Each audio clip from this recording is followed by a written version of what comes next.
Welcome সবাইকে।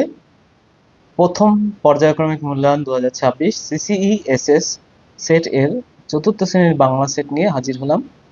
সবার প্রথমে আমরা দেখব যে কি কি প্রশ্ন এসেছে। এই ধরনের প্রশ্ন যাদের আসবে তারা অবশ্যই দেখবে ভিডিওটি, যাদের আসবে না তারা ভিডিওটি স্কিপ করবে। তো বাকি যারা রয়েছে অবশ্যই চ্যানেলটি সাবস্ক্রাইব করবে, যাতে তোমাদের অন্যান্য সেটগুলির প্রশ্ন দিলে অবশ্যই তোমরা এগুলো দেখে নিতে পারো।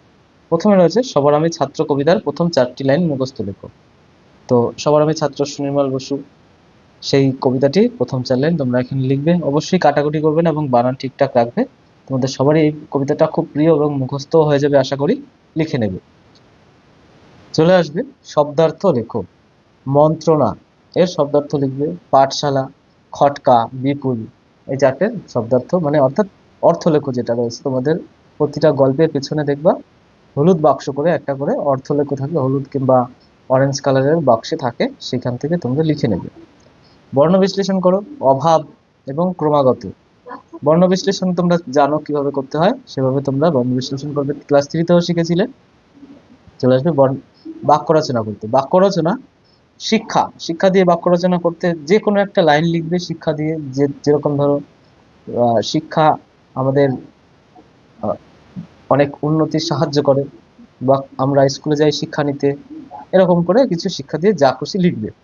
বুদ্ধিমান, বুদ্ধিমান দিয়ে কিছু একটা বাক্য লিখবে। যে কোনো একটা বাক্য লিখতে হবে যাতে বুদ্ধিমান কথাটি থাকবে। তারপরে রয়েছে একটি বাক্যে প্রশ্নগুলির উত্তর দাও। যে কোনো সামান্য একটি বাক্যে দিতে হবে। তত্ত্বচান শব্দটির অর্থ কি? তোমাদের একটা গল্প রয়েছে তত্ত্বচানের গল্প, সেই তত্ত্বচান শব্দটির অর্থ কি সেটা তোমরা লিখবে। পোলিওতে কার আঙুলগুলো সব দলা পাকিয়ে গিয়েছিল? তাহলে এই গল্পের মধ্যে রয়েছে সেগুলো অবশ্যই তোমরা জানো। পোলিওতে কার আঙুলগুলো সব দলা পাকিয়ে গিয়েছিল? বনভোজন কবিতাটিতে কারা খেলতে এসেছিল? ওই যে যারা এসেছিল বনভোজন কবিতাটিতে, নবী বসি, আয়সা, সফি নাকি কারা, যাই হোক তোমরা ভালো জানবে, সেগুলো অবশ্যই তোমরা লিখবে। কে কবিকে মধুর কথা বলতে শেখালো?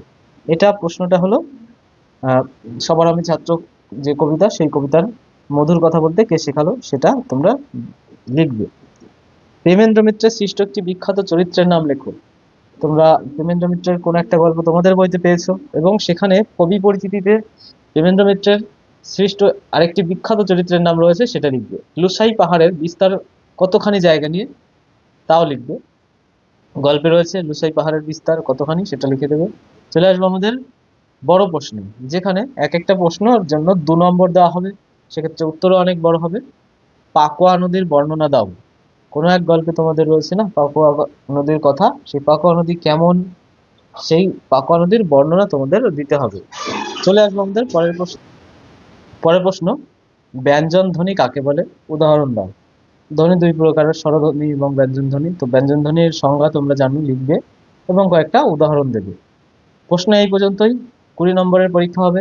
যারা যারা এই প্রশ্নের সেটে পরীক্ষা দিতে পারবে তারা দেবে, এবং যারা যারা অন্য প্রশ্ন পাবে তারা অবশ্যই চ্যানেলটি সাবস্ক্রাইব করবে, যাতে পরবর্তী ভিডিওতে তাদের নিজেদের প্রশ্নগুলো পেতে পারে। অথবা যদি কোনোটাই না পাও তাহলে এখান থেকে একটা আইডিয়া পেয়ে যাবে যে কোন ধরনের প্রশ্ন তোমাদের স্কুলে আসতে চলেছে। ধন্যবাদ।